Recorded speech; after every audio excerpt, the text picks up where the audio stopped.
Hello and welcome along to Badminton Unlimited. Coming up on the show, we spent some quality time with Marcus Fernaldi Gideon and his lovely family. Before, when having juniors, it's great. quite good. And get to know India's rising star Lakshya Sen a little better. Plus, we share some laughs with Chinese Taipei's Cho Tian-chen.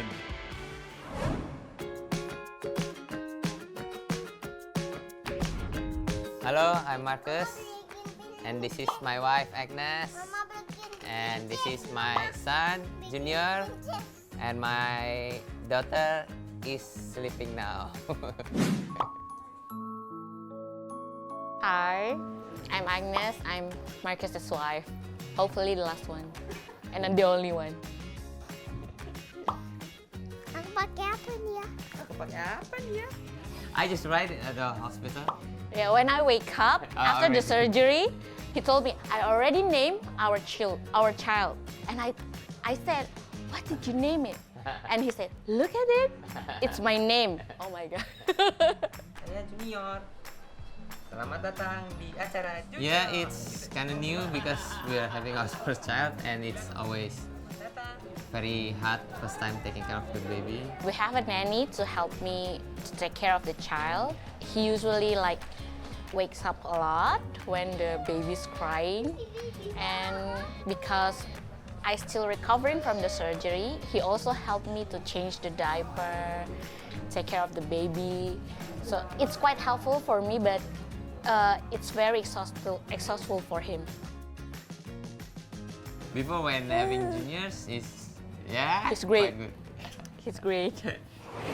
Mau gunting rambut nggak kok? Kayak omnya gitu. Mau yang mana kok? Mau yang mana? Yang itu. He's happy. Happy kids like me. Dari sini. Energetic ya. Dadah Happy. dulu. Halo. And always cheerful Selamat ya. datang. And easy to get friendly with people. Are you? Mama bikin baju Ask him. Alright. Shirtnya warna apa ini shirtnya nih? Tuh bajunya warna apa? Dia tahu. Nggak tahu terus. Every time when he saw him on TV, he always said, "Okay, mommy, but Daddy will win and bring medal home." And I said, "Okay." As long as seeing he's smiling and laughing, it's very happy already for me. No, it's enough, man, I think. So it's enough. Thank you for spending time with us. See you soon. Dadah. Thank you. Dadah. Dadah. Bye bye. Bye bye.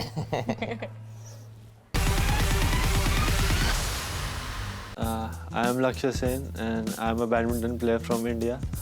And I started playing badminton when I was 5 with my dad, and my brother also plays badminton.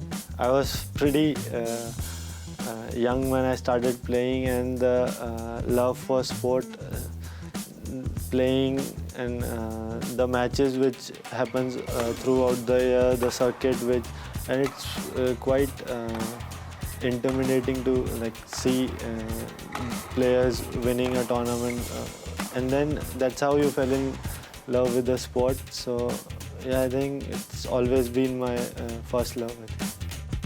At the Yonex Sunrise India Open 2022, Lakshya Sen shed his Wonder Kid tag and announced his arrival on the senior stage, winning his first HSBC BWF World Tour title on home soil by defeating the reigning world champion.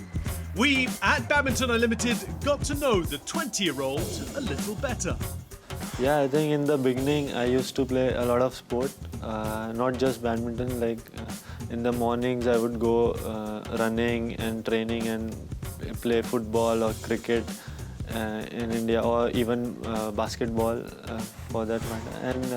And there was a lot of option, but at the same time my dad was a badminton coach, and he knew how the things were, and he had a proper coaching under him, and so that's how I rolled into badminton. And from the young age I started winning in the state or the district tournaments, and then when I started playing under 10, so I showed some results, so that's how I continued with badminton. But otherwise I could have chosen, but yeah, badminton was a better option.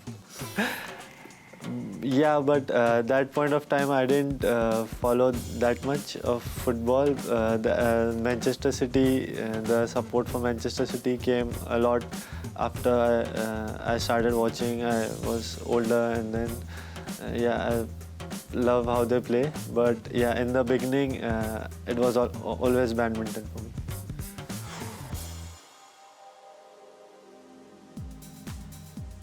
When I was 10, I was spotted by the Prakash Padukone Academy.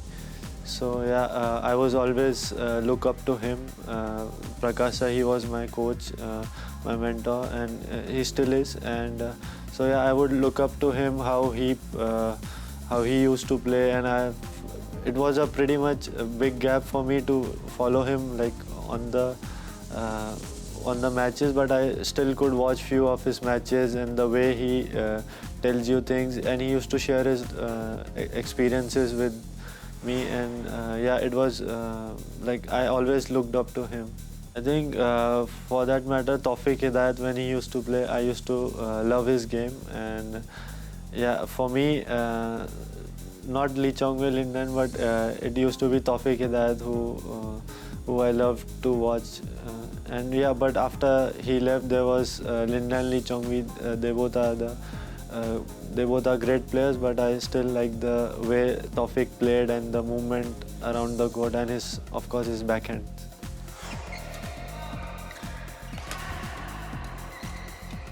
In the juniors, I used to be very attacking, very aggressive kind of a player. But yeah, I'm trying to learn other games as well, because in international, once you start playing, and I still have to develop my attack to an world-class level. But yeah, I'm learning a lot of things around like playing into the court, keeping the shuttle in, like playing longer rallies, and yeah, at the same time, what is my strength, like hit like smashes and playing an offensive game. So I learned that. So yeah, I think overall I think I'm an attacking player, so but I'm learning a lot of other things as well to be a complete player.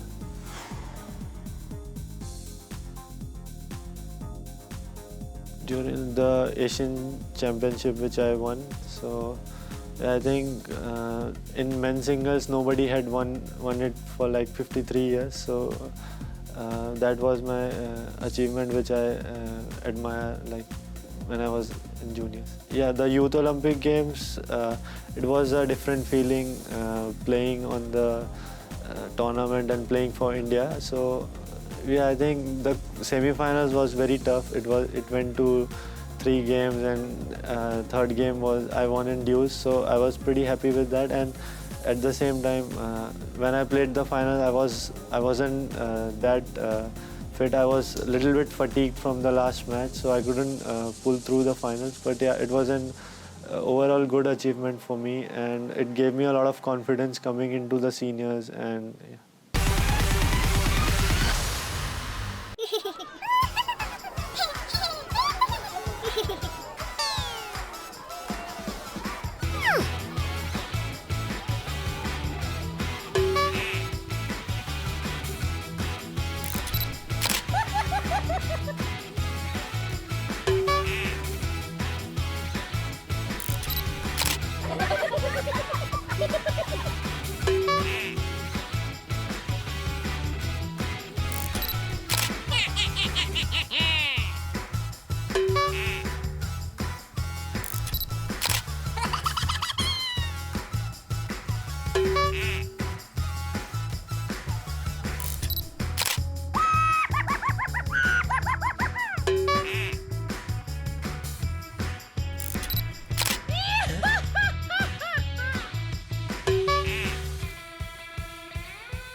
It's time for a short break here on Badminton Unlimited.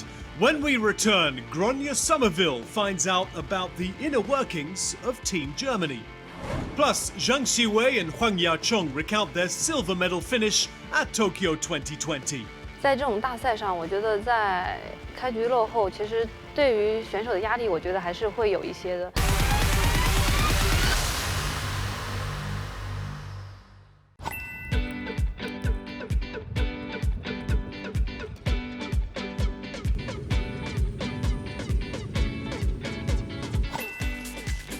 Hi, I'm Gronya Somerville and I'm currently in Saarbrücken, Germany, training at the National Doubles Training Centre here.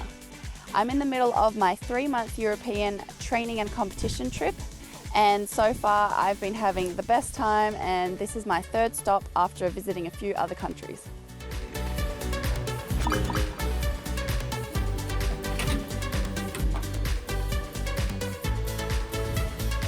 While here, I will get to chat with some of the German national players and learn a little bit more about their unique program through the government, who employs them through either the military or something like the police force, and what that entails and how that fits in with their training and tournament schedule. So come with me as we learn more about this interesting story and see what their program is like.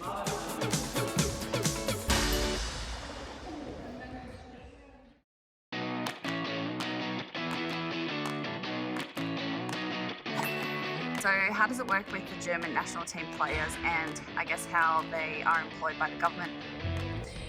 Yeah, there's a program how the government or how the country supports athletes, and that's part of the army is part of that. There's also spots at the police. So, but yeah, badminton has some spots at the army, but it's on a voluntary basis. So I can choose if I want to be part of this, and yeah, I've chosen so. And so what obligations do you have then as being part of the army? Yeah, it's you have to do the basic military training camp. So in the beginning, when you join the army, you have to do a 4 weeks course at the army, and the more years you're in the army, and then you have to do another camps and so on. So I had to do my 3rd camp actually the last weeks. So and now I hope it's the right English translation, but I'm a surgeon now. Surgeon, okay. So, like you said, you had to do 1 camp, and that was during the Uber Cup finals in Denmark, so you had to miss that. Is there much flexibility for you as an athlete? Actually I already had to do it last year normally, but with all the Corona stuff and the Olympics being postponed, we also postponed the military camp, and now it was time to do it.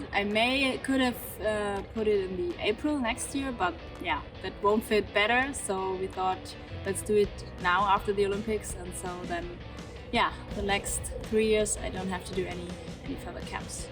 Okay, and so how it works is that the military then kind of pay you as a badminton player? Yeah, right. Yeah. Like my task is to play badminton, to do my sport properly, and I get a normal pay like any other soldier gets paid in Germany, so it's quite a good program. Okay, and at these camps you just are treated completely like you're in the army, so what kind of activities do you do? Yeah, like in the first camp, it's really like basic training, like also weapons and marching and stuff. You could teach this, and now my camp was like I got trained to teach others. So it was more like really lessons and lectures, and teaching others. So it was quite an interesting experience. But the first camp is the hardest, I would say. Okay. So then is the idea that you would go into the army more when you retire, or most badminton athletes will do something completely different when they finish badminton? There is the chance to go in the army then, because you're already in, but then you can also get the normal army, I would say. And the possibility is there, but actually not many sports athletes do this. Yeah.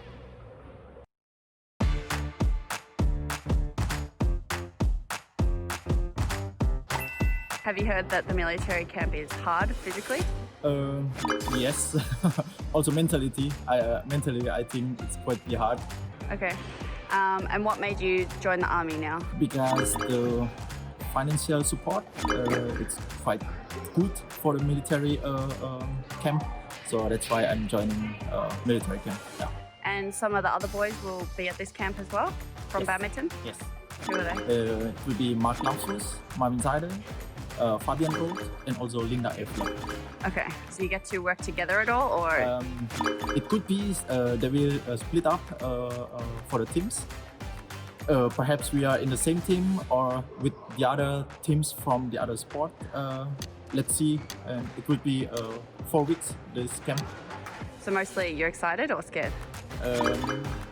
Actually, I'm quite excited. Yeah. Okay, good. Perfect. Thank you.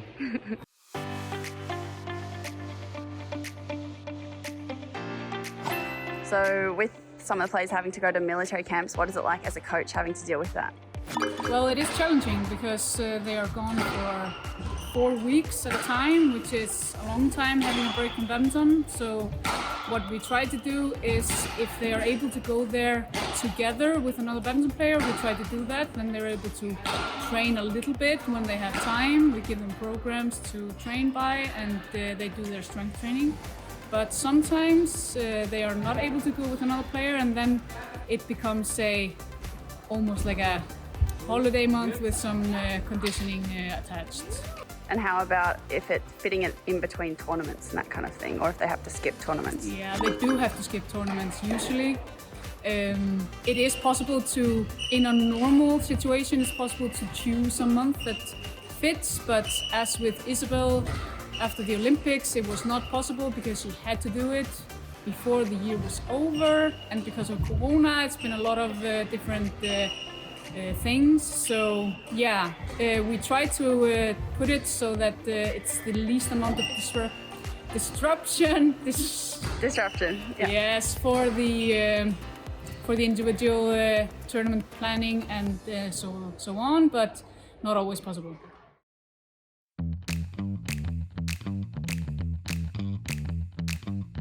So what's the pathway like going from being a young kid in Germany through to the nationals team?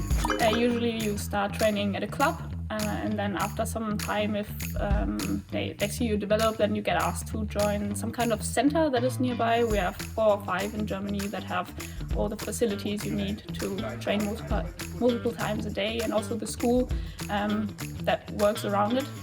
And then afterwards you get picked for national team or not, join that, and then you can do a trial week at the senior national center, and then you can get selected to train there full time or not. Okay, so how was the transition moving from your hometown to the national center? So for me it was a bit different after COVID, because I decided to not move last year and then did studying for a whole year and decided to move now. But usually it's a quite smooth transition, I'd say. You just finish school, you're part of the youth national team, and you've been to the senior center before, and then you just go for your trial week, get thumbs up, and okay, we want you to train here, and then everything goes smoothly. You get a place to stay and whatever, and goes quite fast actually for most people. Yeah, for sure.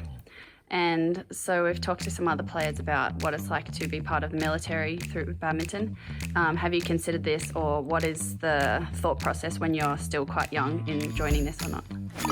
So I've never been that big of a fan of joining the military, which has changed recently, I'd say, because it's very good for earning a monthly salary, and they also support you after your career, and it's, I'd say, a very good setup actually, but not everybody can join. So it depends how many players want to join and what kind of standing you have in the group, I'd say, and there are only limited places. So if you want to go, then there needs to be a free space. And so I've considered applying and just see if I have a chance or not, and then kind of decide on the go if I really want to do it or not, or if I get enough money to fund my life from other sponsors and stuff.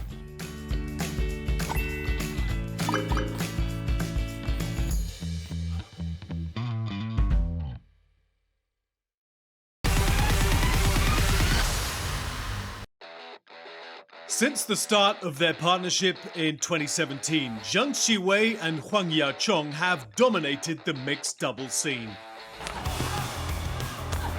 picking up 21 titles that included back-to-back World Championships. Without a doubt, the then world number ones were hands down the favourites to win the Olympic gold medal.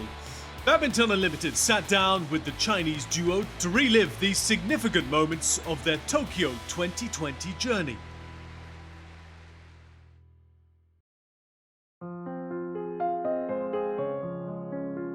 其实我觉得这是我们俩的第一次奥运会，所以我觉得，在第一次参加奥运会，其实有很多前辈也会说了，可能你之前的成绩，好，但是你奥运会上可能会有一些失常的发挥，所以也是借鉴了前辈的一些话，然后我们俩对于奥运会的每一场的准备，然后在场上的严谨程度，我觉得，是会比之前的一些比赛会做得好一些的。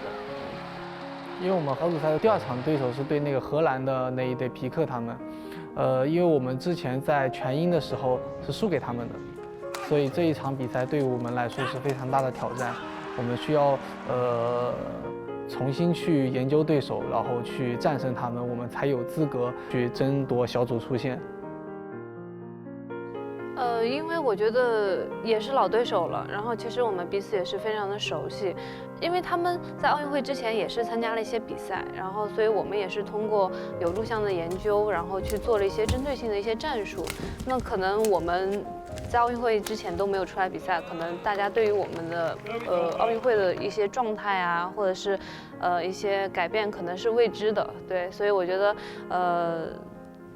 觉得就是会有一些针对性的战术吧，当时其实赢了乔丹他们，其实对我们来说是有非常大的信心的增长，因为我们也是长时间没有参加国际比赛了，然后能够取胜也证明了我们在训练的时候其实是练得非常好的，所以对我们半决赛来说也是有一个很强大的一个信心，所以我觉得我们进了半决赛之后，我们就觉得我们应该是能够赢的。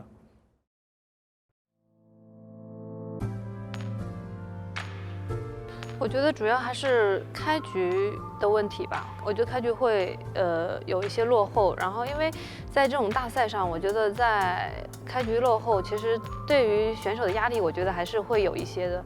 然后在第一局输掉之后，我觉得就是有一些细节没有做好，然后其实我觉得还是有机会可以追上去的。第2局其实我们把整体的失误率减少了。其实，在第2局我们的开局其实没有像第1局打得这么差，我们其实是一直是把比分能够咬住的，所以在后半段的时候我们能够把比分跳开，所以说我们第2局能够获胜。其实第2局赢完之后进入第3局，我们是觉得我们是非常有希望了，因为我们在第2局这么困难的情况下都顶下来了，所以说我觉得第3局可能是我们刚开始的时候是看到了希望。我觉得还是在第3局的换边之后的那几分吧，就是我们的一些无谓的失误，然后导致了可能让对方连续拿分，然后也有几分就可能在多拍对抗上也是会有一些细节的一些问题，然后所以才导致说是让他们一直在连续拿分，然后我们那个时候没有把比分咬住。当时还是觉得遗憾非常大的，因为是最大的遗憾呢就是比较可惜，因为我们其实整一个比赛从第1局输完之后，第2局能够赢下来之后，然后第3局看到希望，然后加上我们第3局的前半段是领先的，然后到11-10也是我们领先换边的，其实有很多的中间的形势是我们能看到我们是已经有希望了。然后，但最后非常可惜的输掉了，所以我觉得那个是比较失望的一个原因。对。After the Olympics, the 24-year-old Zheng took a break from international competition to get married before travelling to Spain for the World Championships. However, the top seeds were unexpectedly knocked out in their opening match, ending a somewhat disappointing year. Their highly anticipated return this season has been met with the surprising news of their split, with Zhang teaming up with 22-year-old Zhang Shuxian and Huang pairing up with Oh Xian-yi for the upcoming European swing. One thing is for sure, we're really looking forward to seeing these two new partnerships in action next month. That's all the time that we have for you this week. Join us next week for an exclusive chat with reigning world champion Lo Qianyu as he deals with his newfound stardom. Honestly, I don't know. This is the first time I reached here and I've always liked playing as an underdog. So to me, this is going to be a new challenge. And speaking of World Championships, we get a behind-the-scenes exclusive with Gronya Somerville in Huelva. Before we go, a reminder to download the Badminton For You app for the latest news, live results, video content and more. It's goodbye for now.